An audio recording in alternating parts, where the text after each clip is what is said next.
The spiritual part is difficult. Let me show you Uganda. Museveni came with all his men. All of them. Besigye. Mbabazi. Name them. Where have they gone? They have disappeared into oblivion. Politically. You Ugandans, you hate the truth. So, and take it forward. You make a consultation. Go back to the elder. Pastor, of course, has shown us the leaders, the church leaders. But the pastor is going for evangelism. Don't be tempted. And he said that the moment he goes for evangelism, let him go, never to return. Don't allow that devil to deceive you.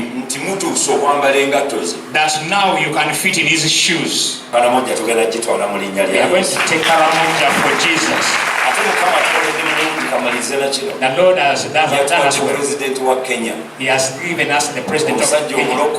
He's born again with his wife. They are prayerful, fasting people, believing God.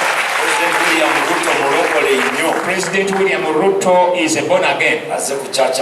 He's highly committed. He has visited our church. God is good. He has given us people. Let me finish with this. Wake up, pastor. Wake up, minister. Wake up, you believer. We are now in the center.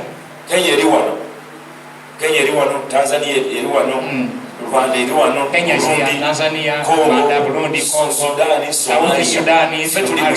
We are right in the center of them all. When we East Africa will grow cold. And when we go to the East African community, the way we are. In Uganda,